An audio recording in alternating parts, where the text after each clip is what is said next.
Recording. So we are very happy that with Arizona Faith Network, we are opening this series of 4 monthly online gatherings to follow by a interfaith prayer vigil as we mark the 250 years of the American birthday, the American experiment. So we are connected on this initiative that is called Faith 250. It's a framework that we are gathering to reflect with people from different religions on the texts that are shaping the history and the present and the future of the United States of America. So we are exploring last time the new Colossus, and today we are exploring America the Beautiful. And this exploring today, we are very grateful and happy to welcome in Guru Kiran Kaur. Guru Kiran is a minister from the Sikh community. So, Guru Kiran, we are very happy to having you. I wonder if there is something you would like to share with everybody. Well, it's great to be here, and thank you for inviting me. I just wanted to share that there's actually a documentary video about Catherine Lee Bates' life called From Sea to Shining Sea. So I think it's a wonderful kind of overview of her life and her time. So I recommend that people get that. You can get it on Vimeo and watch that. Thank you for this recommendation, Guru Kiran. I'm watching now, hearing your email, and I will share this link of this Okay, recommendation with the group. That will great. be very good. It's very Yeah. good option to explore more deeply about that. Yeah. Thank Yeah. you so much, Guru Kiran. You're So welcome. we have been exploring this, the new Colossus last time, today, American the Beautiful, and we are going to explore in future sessions the Declaration of Independence and more. So today we are hearing from you, Guru Kirim, from each of the participants from different traditions. Today we are people from Jewish community, Christian community, Sikh community, and many others that are part of this beauty, diversity of the interfaith movement, of the faith network. So we are seeking for guidance of the divine or guidance from our faith or guidance from our human values to move beyond polarization for a future where we seek together liberty and justice for all.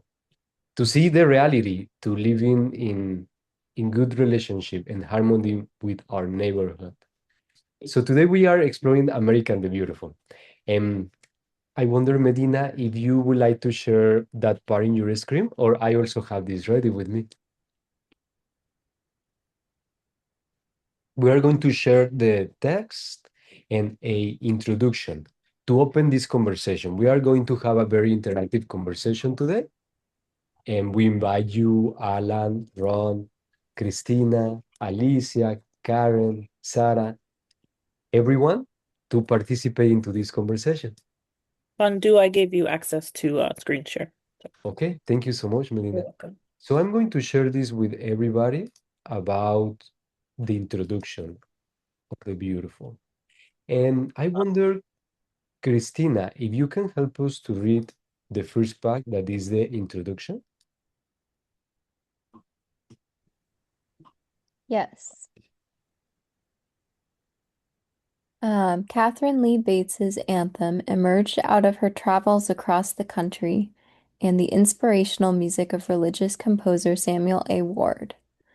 Her repeated prayer that God crown thy good with brotherhood asks us to consider the role of unity, fellowship, solidarity, community, and other forms of social cohesion in our understanding of the national good. In addition, while the first and fourth verses are widely known and sung, the second and third verses raise harder and richer questions about what we consider beautiful, especially in the context of clergy conversation and congregational gatherings. Spiritual ideas about atonement resonate with Bates's word about mend thine every flaw. Thank you so much, Christina. So we will take a time to reflect on this. I would like to invite us to take a deep breath and reflect on what we hear about the introduction, about how Catherine Lee emerge on this understanding.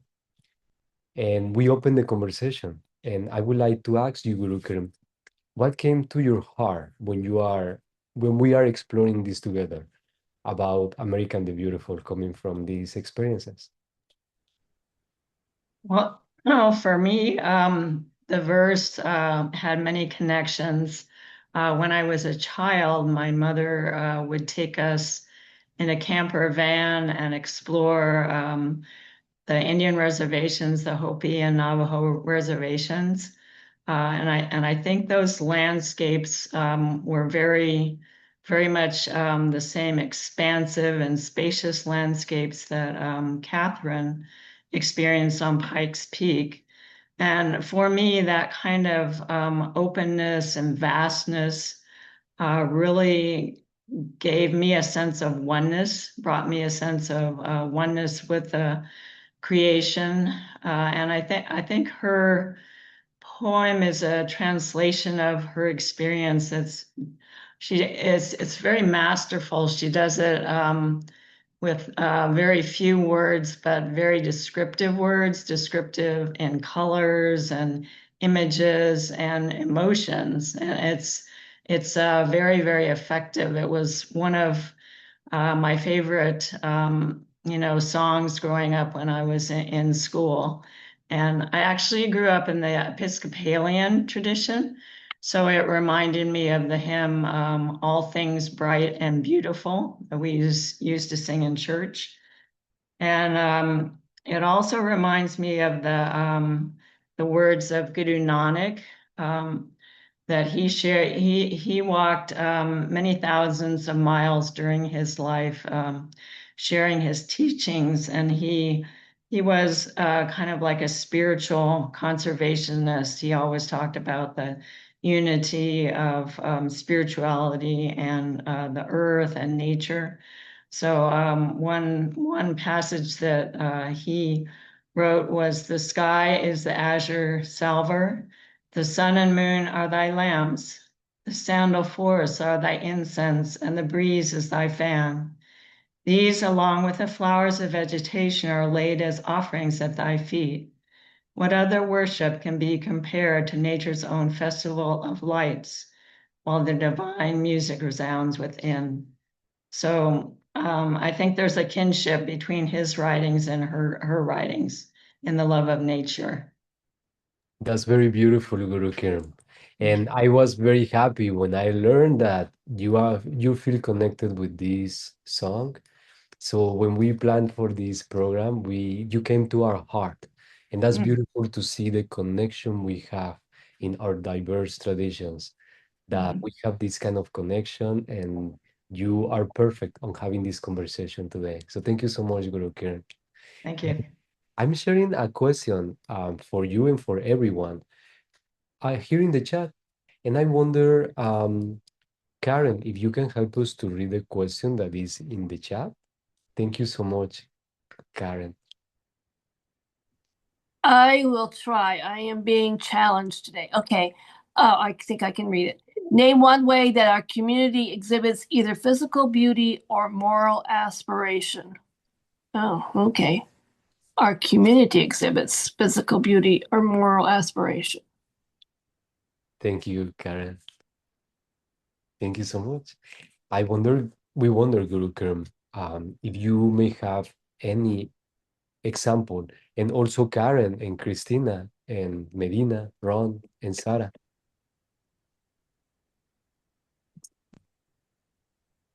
Well, for us, we've tried to make our Gurdwara really beautiful. And we've brought in many nature images within the Sikh scriptures. It's talked about crossing the world ocean. The world ocean is, the struggle of life on Earth. So the colors in the Gurdwara reflect, the blues of the ocean. And then the other motif that we have is the lotus flower that grows in the mud and then rises up, to flower above the earth and share its beauty. So we have lotus motifs all throughout the Gurdwara and our railings and other parts of the Gurdwara. So That's beautiful. Thank you. You may have any examples, Karen, in your community, Christina, Medina, Alan, Ron?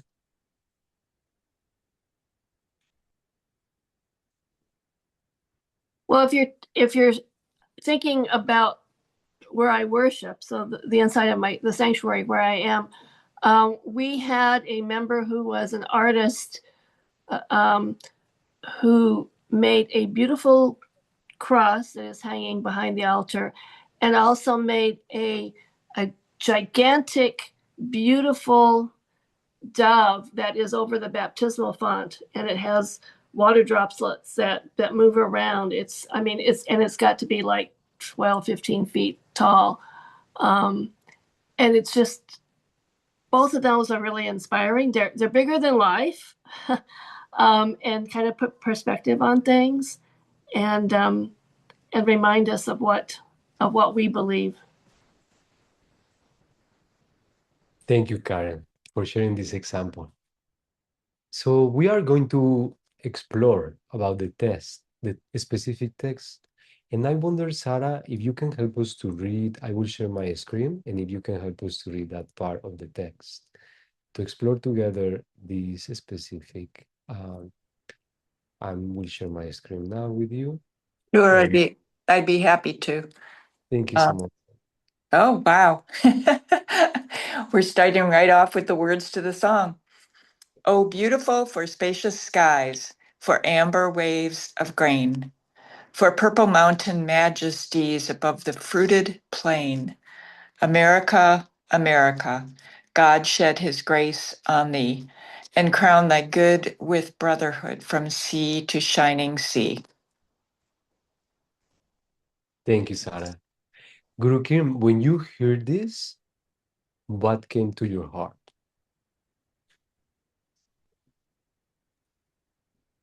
Well, I read a little bit about the history of this time period when, she went up to Pikes Peak. She had a job in Colorado, so that's why she was in that area. And I think for her, it was probably one of the first times when she actually saw this kind of expansive landscape, because she came from, the Boston area, which, has a lot of green trees and cities and so forth, but not this sense of expansiveness. And I think that's such a moving experience to be in the middle of a desert or on a mountaintop and just be able to see, miles and miles and miles away. She probably saw some of the prairies, the grass, tall grass prairies in that area, some of the wheat fields that have been planted by the homesteaders, the homestead settlers. So she brings in the colors of the blues, the blue of the sky, the blue of the sea, the purple of the mountains, the gold of the grain. So it's all the colors, and then also her emotion of feeling that sense of unity of all of this being together for all of us, this creation that brings us all together. Thank you so much, Guru Kiran. And Medina, can you help us to read another portion of the history of this? I will show you over here. Thank you, Medina. Absolutely. Bates was a social worker and an advocate for social justice. She was deeply involved in the settlement house movement, through which educated women lived among and tried to improve the lives of poor people. She was also an avid suffragist. The period during which the poem was written coincides with the contentious transformation from the Gilded Age to the progressive movement. The former was filled with expansionist pride, While the latter denounced national problems, it was a period of growth and of turmoil for the country. Thank you, Medina. So, Guru Kiran, I wonder how you feel connected in your specific tradition, in your practice, in your community, in these principles that we learn from this specific portion of history and this specific song. Yes, I'm very interested to know how you feel that connection between your faith, your community, and this portion. It made me reflect on the journey of modern day immigrants. The ones I know the most are those that come from India, and even though they're not, walking across the wilderness as the pioneers and the settlers did, coming to a new country where they're not familiar with the culture, familiar with the language. They don't have their family units around them is coming into a similar kind of a wilderness. So it made me reflect on her compassion, for anybody who is lost or in poverty or lonely. It really made me relate to her sense of, trying to actually do something, because she set up that Denison House, for the poor people in her area. So seeing that as, offering the hand of help to people who are in need like that. Thank you, Guru Kiran. And I wonder, Medina, if there is any portion of this part of the history that connects you also in some way. I'm actually in a U.S. history course, and we are just learning about the Gilded Age and the progressive movement. So I paused a little bit in the reading because I was like, oh, I feel like I'm back in my course. But it has been a little refreshing for me to just know a little bit more about the U.S. It's actually, I think we started the 1400s to present, and then the next course will be 1400 to the beginning. So kind of processing just what I'm reading and what I'm learning in class together and bringing it all together, and how important history really is and how it shapes who we are, what we know today. Thank you, Medina. And thank you, Guru Kiran, for teaching us on this specific connection that we feel on aspiration, physical beauty, and how we find the sisterhood and brotherhood, the siblinghood in this specific text. I will share another part of the text so we can explore together how we feel with this and how we connect personally in our communities on this. And we wonder, Karen, if you can help us to read this part.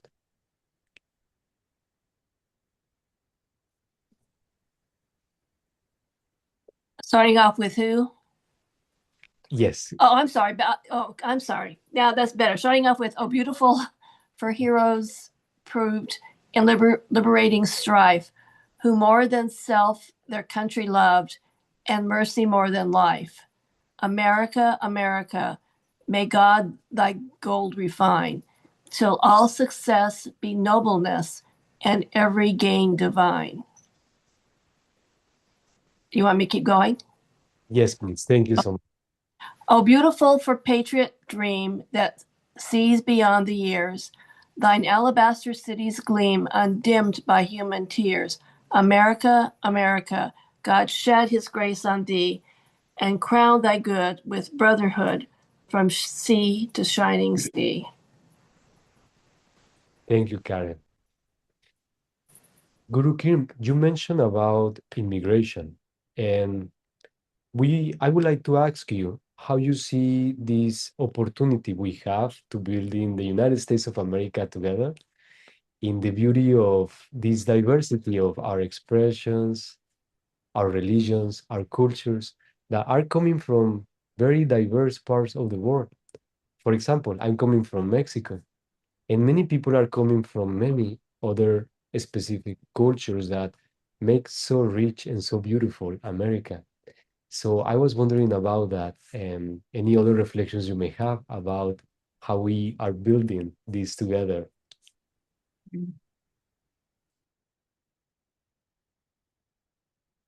I think the most important thing for me is just to be genuine, and try to check, my judgment, if something's unfamiliar or foreign to me.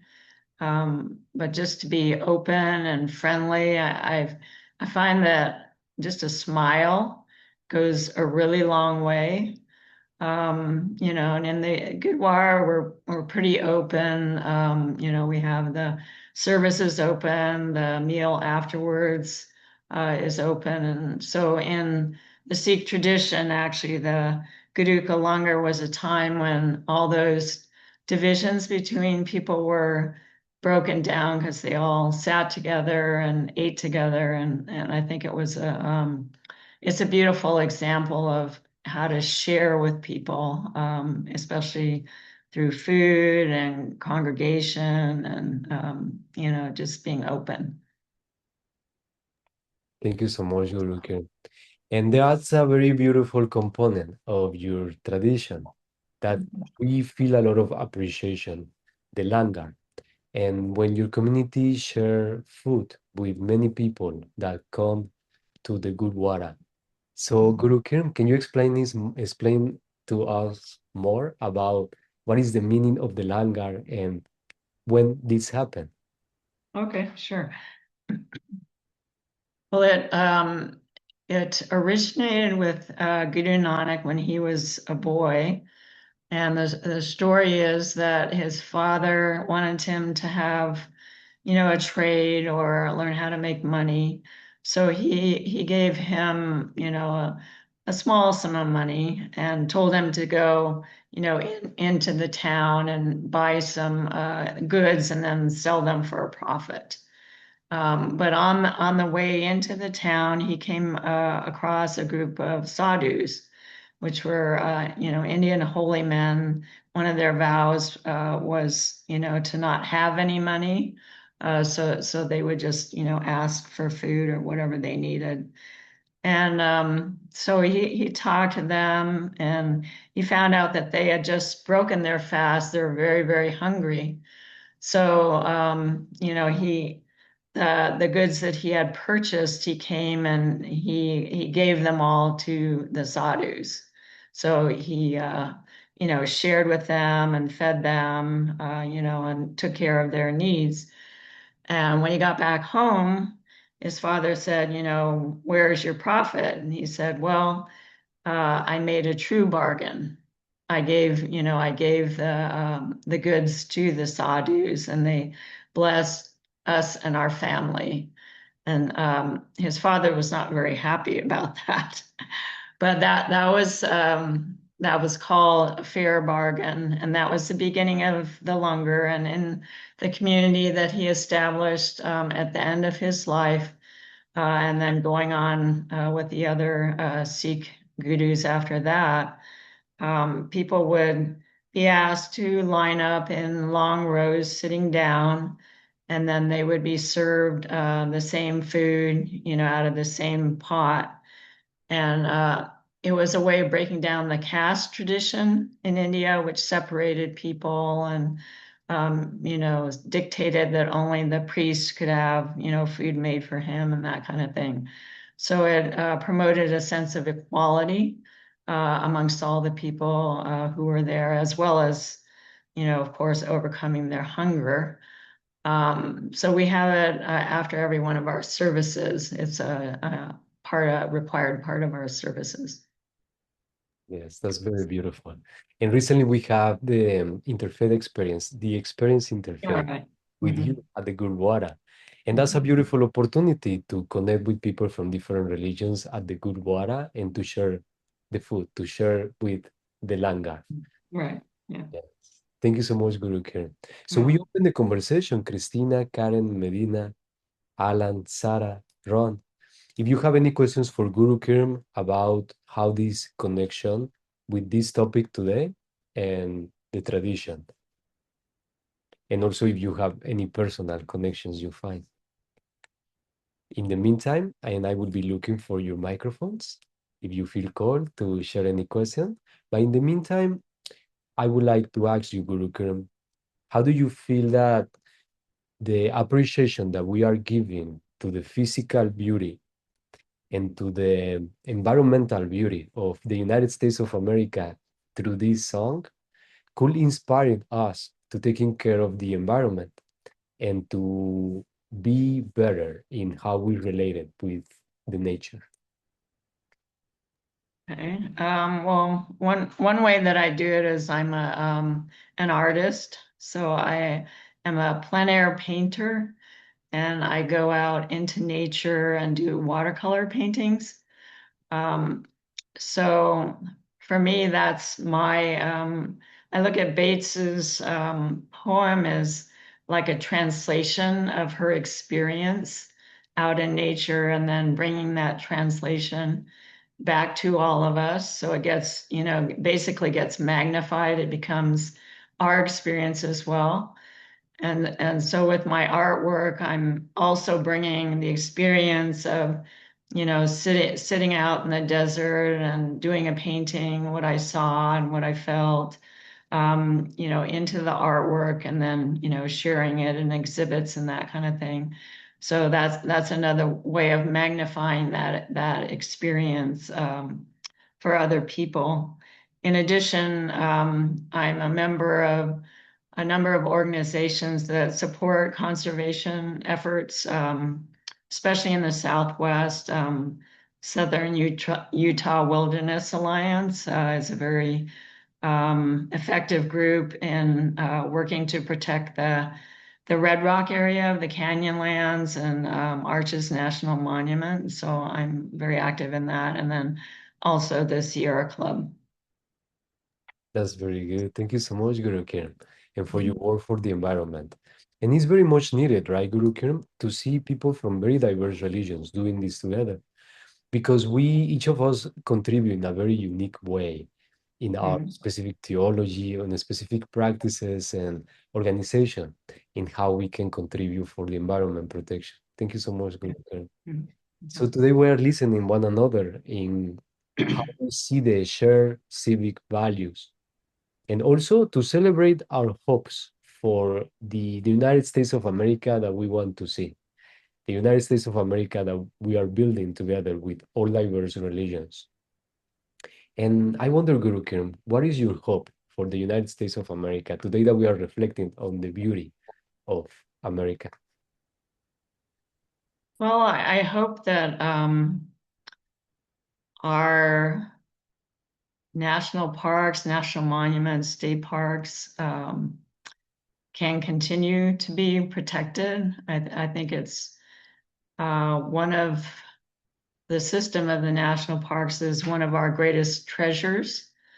And it does, require stewardship. And I feel that there are people that from all, walks of life that are passionate about preserving that beauty. So for me, I think that's incredibly important. And then especially in our area, being mindful of water issues, because it's a reality for us. So I've, been paying more attention to, the water issues on the news, and trying to be more careful with my own water usage as a steward of this area. Thank you so much, Guru Kiran.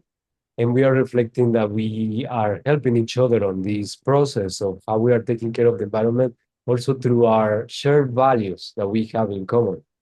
And there is another question that I will put in the chat for you and for everybody. And this is a question that we will reflect, so we can take some time to reflect on that. I wonder, Karen, if you can help us to read this question, and we will read the verse to reflect on that. Thank you so much, Karen. Okay. Where is it in the chat? Yes, it's in the chat. Okay, I'm sorry. What does nobleness in stanza 3 mean to you, and how would it affect the ways we use national power? Noble. And I will share my screen, and I wonder, Melina, if you can help us to read that part, the stanza number 3. Oh, beautiful for heroes proved in liberating strife, who more than self their country loved, and mercy more than life. America, America, may God thy gold refine, till all success be nobleness, and every gain divine. Thank you, Melina. So we can take a moment to reflect on this. So the question again is about what does nobleness mean to you, and how should it affect the ways we use national power in the United States of America? So we can take a time to reflect on this, and anybody who feel called to share your reflections. And we are also interested to learn from you, Guruker, on your reflections on that. Okay. Well, I was like Medina, looking a bit into the Gilded Age, and the tycoons of that age amassed immense wealth, and often at the expense of their workers and their families. They were often exploited. It was interesting because the tycoons often waited quite a while before they shared their wealth through philanthropy, because they wanted to control it. They felt that just giving it to the workers was a waste. So it's a little different than these days, where people may be giving it sooner. The word nobleness is kind of like a double entendre for me, because a noble has servants historically, in European society. So the noble was above the other people that served him. But nobleness in this context is nobility of spirit, and I think that's what she's asking of everyone, including the tycoons who made the gold. The gold isn't truly gold unless it's shared with everyone. Thank you so much, Guruker. That's a beautiful reflection. And we saw your hand, Sarah. Whoops. Yes, and there it is again. I'm glad, Guru Kim, that you brought up the two sides of nobleness, because it can be seen as a status thing, nobility, grandeur, splendor, and dignity, all those things that bring into mind pictures of people in the upper echelons in the Gilded Age. And yet, the other side of that is the characteristics of nobleness, in that some of those, things like being honorable, being magnanimous, being, a lot of largesse, giving away of your riches, being virtuous. And yet we find ourselves in this moment. And I think Catherine Bates was struggling with this as well during that transition between the Gilded Age and the more progressive age. And we continue to struggle with it because we do have a sort of a noble class in this country. In fact, we know that there's a very small percentage of people who possess the majority of the wealth in this country. And yet, in this country of vast resources, including those that Bates referred to, the amber or the fields of grain, the fruitfulness of the plains, There is so much out there, and yet it is inaccessible to so many. We have many people who are standing in lines to get a food basket in order to feed their family for a week. That kind of uh, eh, black and white, that kind of double-edged sword still exists in this country. Much of it is because the majority of the wealth is held in the hands of a very few, and that is there to give away, we continue to impose standards on people in order to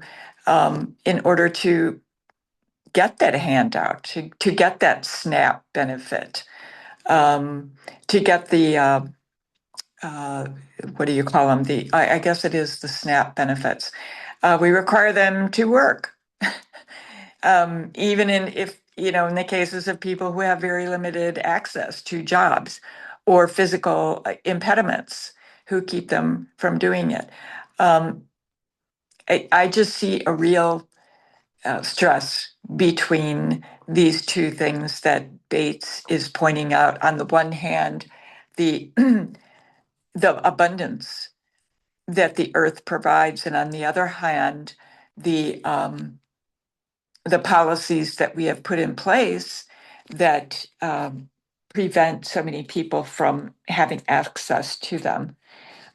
It's just a real problem, especially in our society today. And thank you for allowing me to express my thoughts on that. Thank you so much for your reflections, Sarah. Thank you for give us these reflections. Medina, I wonder if something came to your heart, in specific this about nobleness.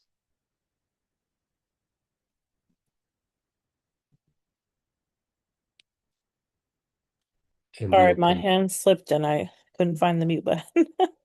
I think for me, it's very much about just today, kind of how our country is using the power in, there is lots of injustice, there's lots of lack of integrity, and just moral character or even fairness. And so it brought to me just how do we get America the beautiful, because it is a very beautiful nation, aesthetically beautiful, but just landmass and the amount of people, how do we get America on track? As I have been doing this course, I've realized that we've been off track for a very, very long time. And things are coming to a head in this moment.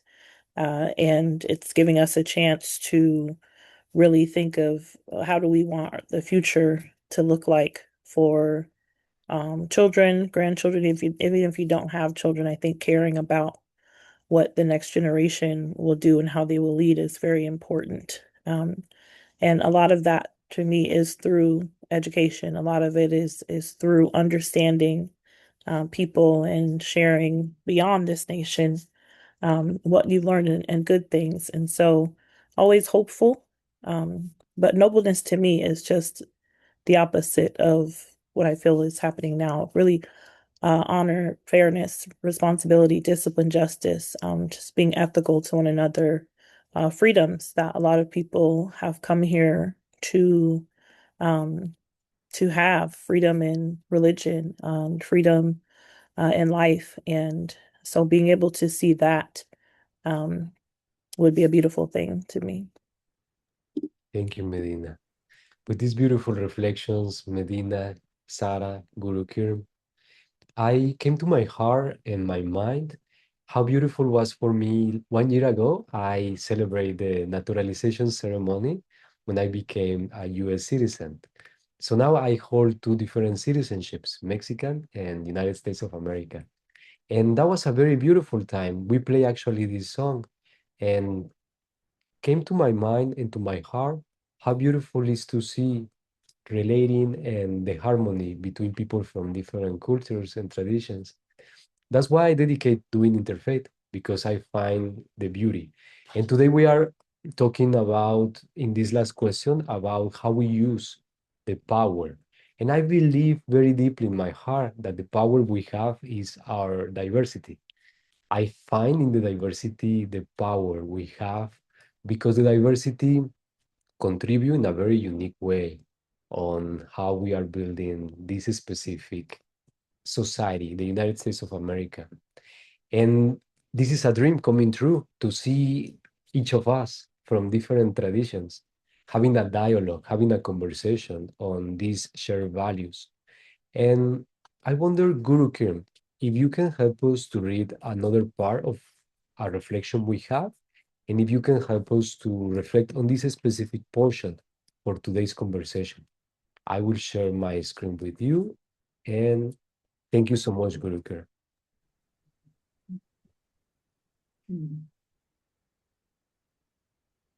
Okay, there we go. In a time of rising political violence and threats to the institution of American democracy, this moment is urgent. The moral thread holding our democracy together is wearing thin. We are losing sight of our shared values. What if, through our multi-faith networks of local congregations, we spark a movement to counter the division, contempt, and toxicity that threaten to tear the country apart, and instead gather around something unifying, a conversation about the values that sustain this country, and maybe a massive community celebration.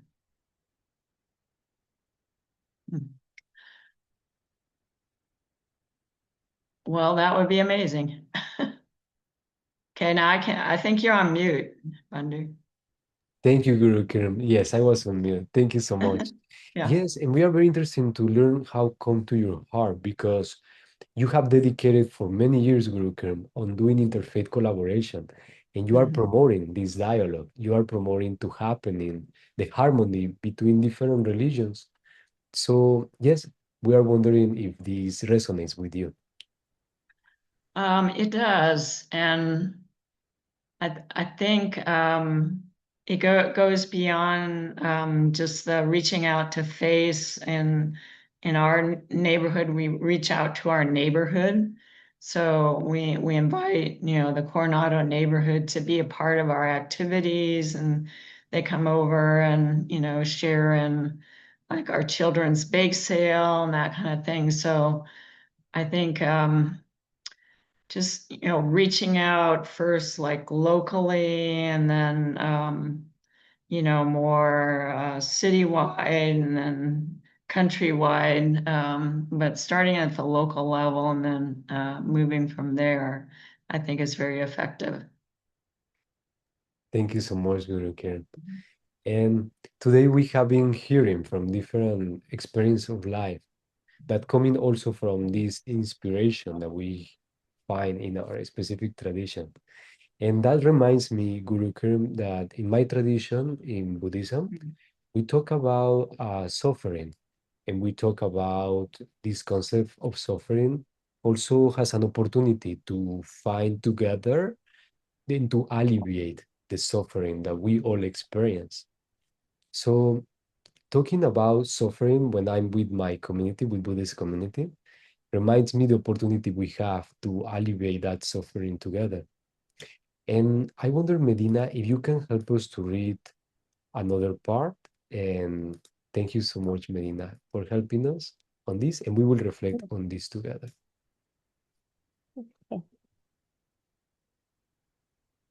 Starting at America? Okay.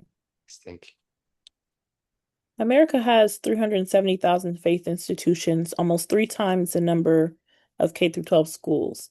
The founders gave us religious freedom because we are meant to be the stewards of America's civic culture, the ballast of our ship of state, and the custodians of our democracy.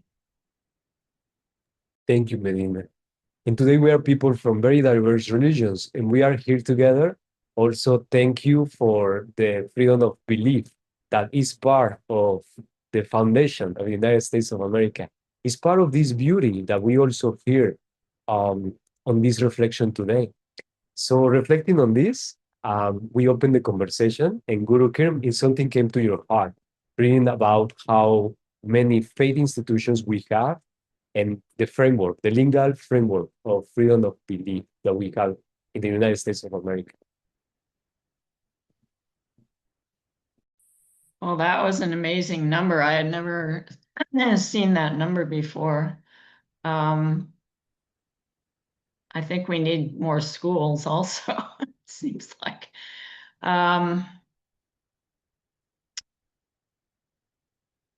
I think, some of the institutions like Arizona Faith Network, Arizona Interfaith, are reaching out and are platforms for connection. I think it's about connecting with other people and at the basic level, understanding what we have in common. And going from that, if for instance there's any kind of a disaster or that kind of situation, all those divisions basically dissolve and people help each other. So I think we could see this as perhaps a social disaster, and we need to kind of go into survival mode and help each other so that we can save our country, essentially. Thank you so much, Guru Kim, for this inspiration and the collaboration we are doing together. And for doing this together is very precious. Give us hope in the difficult times. We want to give this hope to the networks that we serve, to the communities we serve. And we wonder, Sarah, Karen, Medina, Alicia, Alan, if you have any questions for Guru Kiram specifically, or in general, if you have any comments or America the Beautiful.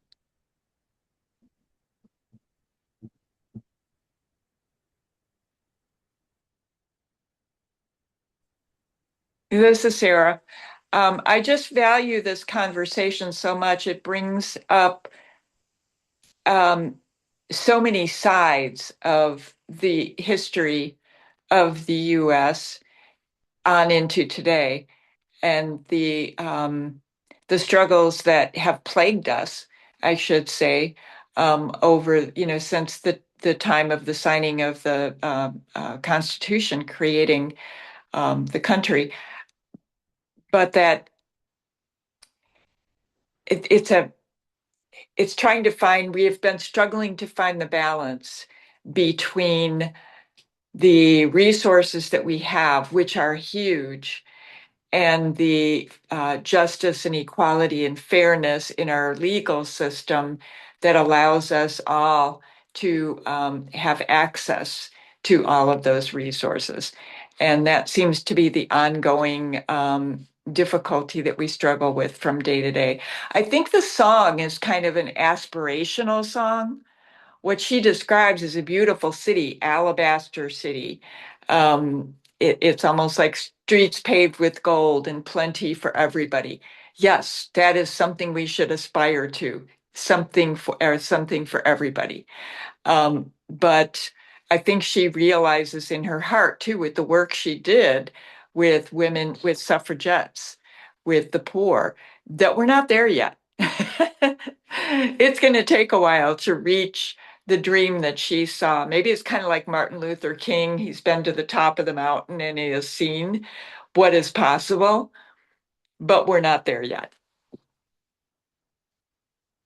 Thank you, Sarah, for sharing your reflections. Karen, Medina, Alan, Alicia, if there is any other reflections, and Guru Kiram, if you may have any other reflections for today's conversation. For these last 10 minutes we have reminding for the time together, we will celebrate on conclusions and next steps we are going to do. Well, going off of what Sarah said is I think it's kind of like we have to hold both the aspiration and the reality. And it's kind of like a paradox. There's like a dynamic tension, going on. I don't know if we've ever, really been in the totally aspirational modality for very long. It's always, it's always up and down kind of. So I think that's one of the things that faith gives us is the strength to be able to hold those two polarities at the same time. And, but still to keep focusing on the aspiration, while, understanding that there's a very difficult reality at the same time. Thank you, Guru Kiran. Any other reflections, Medina, Karen, Alan? I just want to thank Guru Kim for your time and helping lead us today. Really appreciate your input and insight. And thank you all just for being here. It's always great to have these wonderful discussions.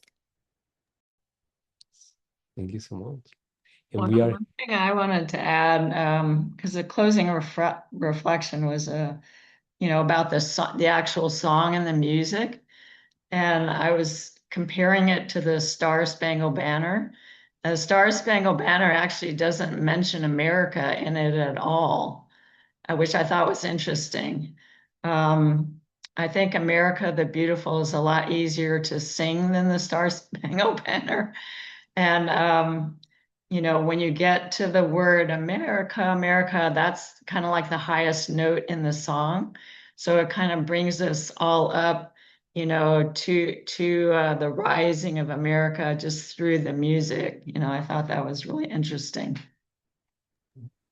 yes, Wasn't there some comments or discussion years ago about changing to America the Beautiful for the national Yeah. anthem? Simply because the Star Spangled Banner is so hard to say. Yeah, Ray Charles has been on a movement for a long time, but so far he hasn't been successful. Yeah, yeah. In that little video, the link was sent out. It has renditions by like Judy Collins, John Denver, Ray Charles. It's really beautiful. So, if you can take a look at that, that'd be great. that's very nice. The emotions we feel on this specific, yes, how the transmission of that. Thank you, Guru Kiran. Thank you. For conclusions now, we are going to talk about next steps. So what we can do to build the United States of America beautiful. What we can do to build this together through different religions, through diversity. Any reflections, any invitations that you may have, Guru Kirm, Medina, Karen, Sarah, any next steps or interfaith activities that can help us to building this together, continuing building this together.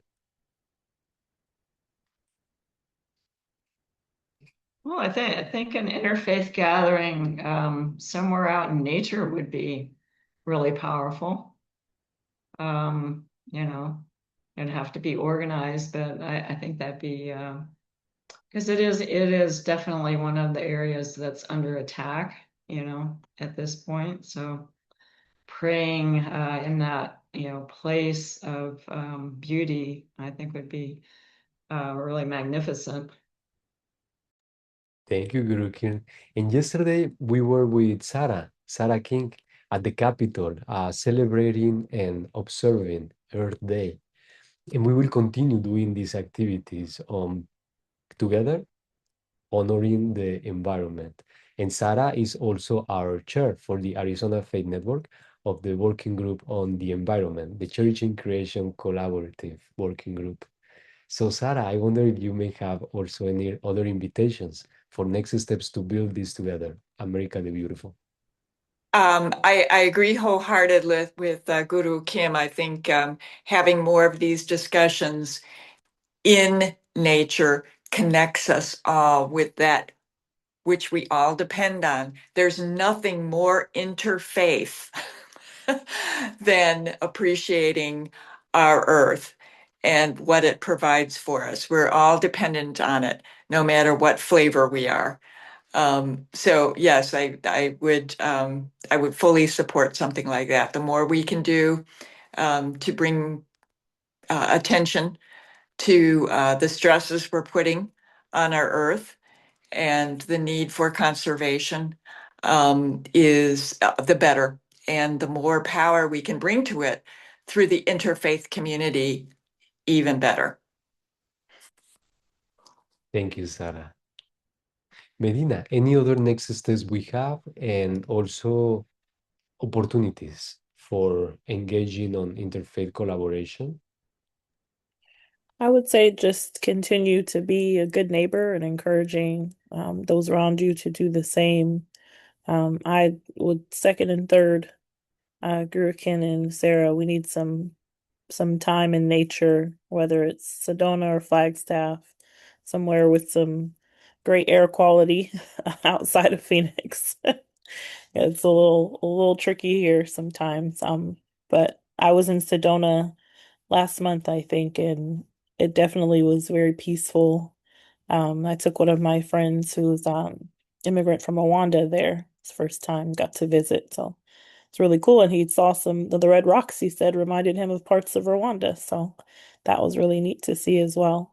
But I think that would be great just to do some grounding with nature. There's a beautiful trail called West Fork Trail in Sedona, if anyone's been there before. It's a good one. But just, yeah, continuing to spread love. And when you do hear certain things, whether it's about religion or an ethnic group of people, always trying to bring correction and truth to what you may hear, especially in these times where we're seeing heightened Islamophobia and things around folks' religion, and where we're seeing a lot of anti-Semitism, just making sure that we are the conduits of love and peace and just loving each other. So I think that would be a great thing for us to do as people and reminding our neighbors to do the same. Thank you, Medina. We'll continue working on this together.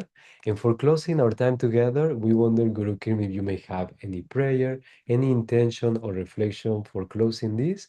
And before to closing, we would like to appreciate again this time to celebrate together our hopes to building America the Beautiful, to building the United States of America through interfaith collaboration, through the diversity and the power of the beauty diversity we have of all religions. Thank you so much for joining Sarah, Medina, Karen, Alan, Alicia, Christina, and thank you so much, Guru Kirm, for your collaboration, for your unique perspective, and for this connection we find together on this conversation today on America the Beautiful. And the time is yours, Guru Kirm, to close in with a reflection. Okay. Divine creative power that moves within us and within all. Connect us with your grace, with your beauty, with your nobility, so that we may be the light that shines within all. Thank you. Thank you so much, Guru Kirm. We hope to see each other again soon and to continue collaborating together. Thank you for your time.